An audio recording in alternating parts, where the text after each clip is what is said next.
What is up, everyone? Welcome back to the channel. As you can see, the SRT4 engine is somewhat in the engine bay of the Eclipse, along with the NVT 850 SRT4 transmission.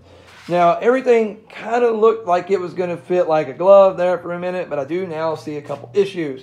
And it's with the differential cover. The NVT 850 differential, I guess, is just bigger than the NVT 350, or maybe it's proportioned further back, not quite sure. But it's going to have probably some issues with the subframe here. The piece that I'm most worried about is not this diff cover right here. If you see the piece down there above my finger, it's got the light shining on it. That's actually the piece that's going to be interfering with it more, because once we lift it up, that's going to be in the location to have issues with this.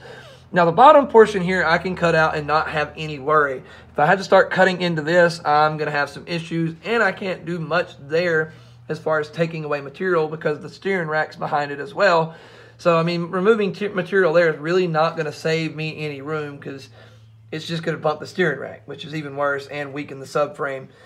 So that's an issue. So I'm not really sure how to tackle that, but I'm also not sure that I'm going to have to tackle that yet. We're going to get the engine in place, and then we're going to see if that's something that we need to worry about.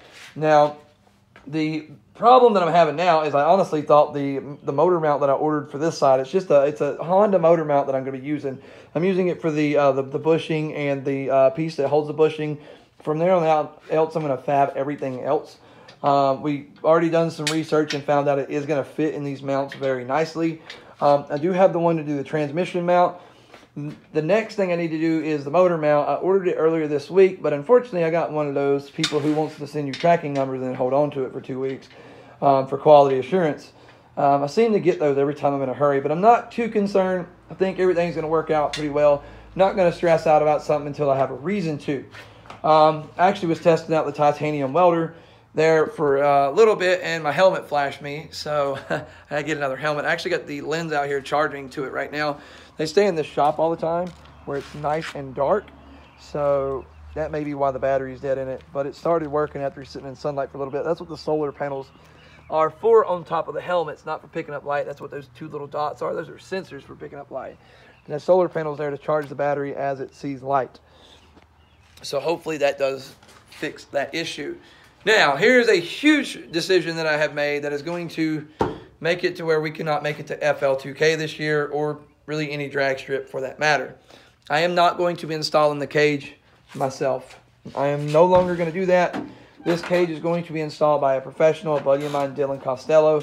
He is also certified to certify cages, which is even better. Now, the biggest reason I decided to do this, now I will tell you, I'm going to be completely straightforward and transparent with this. He's going to install this 10-point cage. We're going to have rails ran down from the cage right here where we're going to have brackets. The seat's going to mount to it. And then the back of the seat's also going to mount to the cage. And then we're going to have where it wraps around me here and then wraps around me a little more here. That way I'm completely safe. And at that point, this cage can be NHRA certified.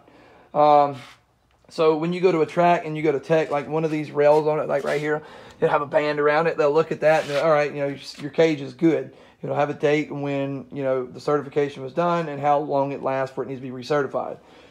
That is a $3,000 job, having this installed and those slight modifications to it. Now, I'm going to be completely honest with you. That makes me sick. It's a lot of money. But when you put things in perspective, it's realistically not that much money. When you're going 150 or excess of 150 miles per hour, which this drag car is most definitely going to do, and you hit the wall or something, realistically, one of your only chances of getting out of that car and walking away from it is the rigidity of your cage. The last thing you want to do is cheap out on something and your cage fail or even become, you know, a piece of debris that is hitting you. You don't want that. So to me, $3,000 is a worthy investment, and the fact that when it's all said and done, it's certified and everything. I don't have to take it somewhere and then get it certified. Once it rolls away from Dylan's shop, it is completely finished, done, nothing to worry about until it is due to be recertified. So that's fine. Honestly, I don't even know that I have the fab skills to weld up these motor mounts or fab up these motor mounts. I don't. This is all new to me. I don't really have any idea what I'm doing other than the basics, and I've watched some YouTube videos, don't we all? But I do want to at least give it a try, because realistically, if I paid everybody to do stuff like this for me, it would break me, because I have no shop support. There is no sponsorship. Only thing I have is my company, and my company, Truly Boosted, honestly, most of the time takes more money than it makes. And that's fine, because that's most new companies anyway. So this is one reason that I'm taking it by myself. I have found a shop that hopefully we can work with and get them to build the bottom end for us at a discounted rate. I don't know that that's even going to happen, but they're a local shop that supports the same show venue that we do, or show series. So we're all kind of tight-knit. But we'll have to see. It is going to be a slow process from here on out, because it is getting very expensive very fast. We're starting to get into the big things that need to be done. No longer do we have little things. Not to mention, we're probably no longer going to run the VMS drag wheels. We're going to actually go with, I think, BDK beadlocks. I had to think there for a minute. And those alone for the front two are $2,300. And then the slicks are like $300 a piece. So you're looking at like $3,000 just on the front of my car for wheels. And then it's not even counting the skinnies. And those are about the same price for the BDK skinnies, the wheels. And then you're looking at like, I think there's like $150 a tire. So then you're looking at like $2,500 in the rear. So you're looking like $5,000 plus for wheels. So that's a lot of money. And I don't make money that actually would somewhat support that. That's a lot of money. So a lot of overtime in my life right now.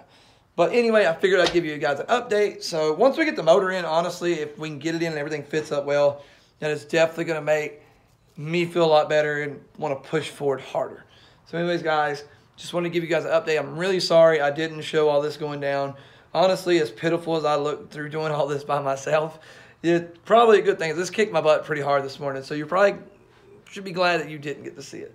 Anyways, guys, I will catch you next time.